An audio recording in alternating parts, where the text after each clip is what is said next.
So what would you advise me then if I want to get better within the next year? Well, the thing is you're actually pretty strong, and unfortunately, I climb with two other people. I climb with a girl and a guy. They're the girl's light, so she doesn't weigh a lot, and then the guy, he's strong, so is she, but he weighs like 140 pounds. I originally weighed 150 when I started, but I tried to gain weight because I wanted to get like muscly. So I reached 180, and now I'm going back down. The issue is, though, the heavier you are, like I know you're the heaviest out of the people you climb with, it's going to be a little bit more difficult. It's like adding more weights to like doing dumbbells. No, that makes sense. Not to advise you to not eat. Well, I was about to just stop eating food. I mean, that's a strat. No, a strat. a lot of professional rock climbers actually do have eating disorders. I know, that sounds sad. It's really sad. But so in reality, since you're heavier, the best thing that you can really focus on is, since you're heavier, it's probably because you have more muscle, because it's not like you're not like toned or anything. Appreciate that. I mean, you're still like fat as a little fuck. too heavy. No, I'm kidding. No, I'm kidding. But sorry, I've been getting like nosebleeds the last few days, and I thought I was about to get one. I was like, how funny would that be? I try to make it happen. I just start crying. I'm just kidding. No, I'm kidding. No, I think I would say like look up some technique and stuff like that, because you'll notice that like when you first start rock climbing, you'll think it's all how strong you are and whatnot, but you'll see like, when we rock climbed together like that one time, I kept saying like flag this and flag that, and it's like, I know it's funny.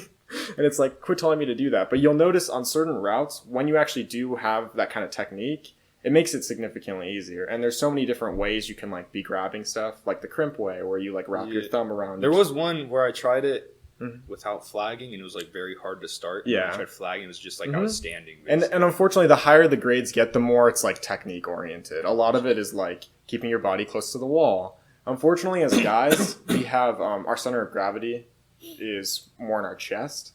So it's like if we lean forward, it's really easy for us to fall off. And girls have their center of gravity in their butt. So it's easier for them to stay close to a wall. So yeah, there's actually a lot of physics around it. So I would say just like, this is probably bad. Anyone who's like actually rock climbs like their whole life, they're probably like, wow, this guy's an idiot. Hey, you're just talking to us beginners. But I think a lot of what I did is I went on like Instagram a lot, and I got like recommended a lot of like rock climbing videos, and it's like you'll see just about like learning where you should put your feet and your hands and how it can keep you on the wall easier for certain different type of dynamic moves. And then you'll notice how much easier the sport gets without you really getting a lot stronger or like less heavy or anything. So, I remember you said this, and I always like see people saying this to you, like your feet are really important in terms of like pushing yourself up and stuff. Yeah. And like people will say use your feet more. Mm-hmm. And I find it hard. I feel like I'm putting all my trust in my arms when I'm doing it, and I don't know how to put more trust in it. It's super scary. I'm going to be 100% honest with you, and this is definitely not a necessity, but it definitely probably make life a little bit easier. You should probably buy your own set of climbing shoes. Oh, yeah. I think rental shoes are not bad at all, especially when it's like, oh yeah, let's go rock climbing for the day. But it's like when you actually start really trying to get into it, some people, like there's a video, I think, of Magnus Mitbo. He's like the most subscribed rock climbing YouTube channel. And he like climbed with oven mitts and rental shoes. Like he didn't get chalk or anything. And he could climb like V7. Ooh. But that guy has been climbing since he was like 12 years old. He's like a mega... oven mitts? Yeah, he's like a mega god. It's a crazy video. But for most normal people, it's like having climbing shoes really does make a difference. You don't need to get super expensive ones to start with. But it'll really help you probably trust your foot a little bit more on like those little... Because I know there's like those holds where it's like they're just flat. And it's like, why even have it there? But you'll notice when you really get your like a good shoe, or even if you don't even really need a shoe, but if you really can start to trust your foot on them, it becomes such an easier sport. And I know some people recommend trying to keep a stiff arm as much as possible, so like their arm's not bent, because then it's not like you're keeping flexion in your like bicep. Is that a good piece of advice? That's what I've been trying to do. It is on a lot of ones, because your arms won't get tired. You'll keep that good endurance, or they won't get tired as fast. But obviously, it just depends on the route you're doing. Sometimes you have to have a bent arm. But the thing is, if you're going to do that, a lot of it's going to come down to keeping your feet in good places, or else you're going to pop off. As opposed to, like, you could just I think it's campus is what they call it, where you don't use your feet at all, and you just, like, climb with your hand.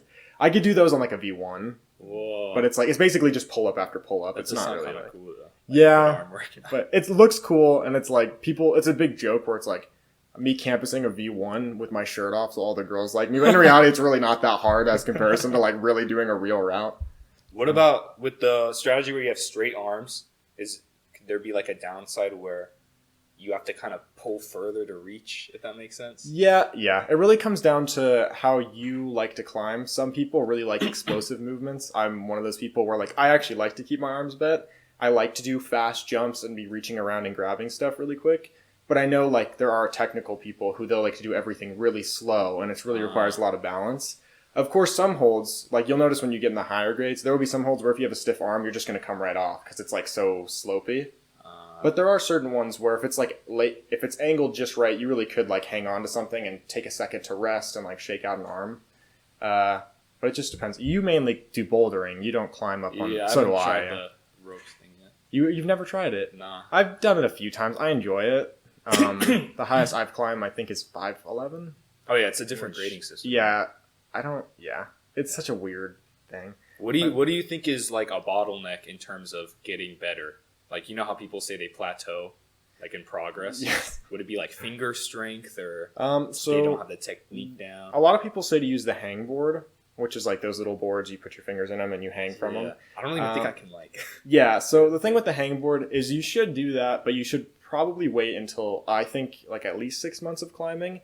Because you'll probably hurt yourself. Because we're not really like no one can just go up to that and hang off that for like 3 minutes a day and be like, oh yeah, my fingers are completely fine. Like that's not a natural thing to do. So I definitely would suggest getting into that. If you want to start, there are ones where like there's multiple levels on them, and there's ones where it's like your whole hands basically go in, so you're just hanging, and it's like that'll train them over time. But I think grip strength is super important. Really figuring out certain type of techniques, like learn how to flag, learn how to do all that. I know it's like considered beginner, but if you feel like you're plateauing in the beginning stages, definitely learn all of that. And then if you're already like you consider yourself advanced or intermediate, and then you start plateauing, I would just continue to challenge yourself. A lot of people probably won't like the answer to this, but it's like I'm for taking more rest days, because like I've had climbing days where like I'll climb every other day, and then I'll have like 4 sessions where I just climb like ass, like I can't do anything, and I'm like, wow, this sucks. And then I take a long rest, and then it's like you have more time to reset. Yeah, what's a good amount of time? I mean, I'm sure it's different for everyone, but what's a good amount of time to practice each week?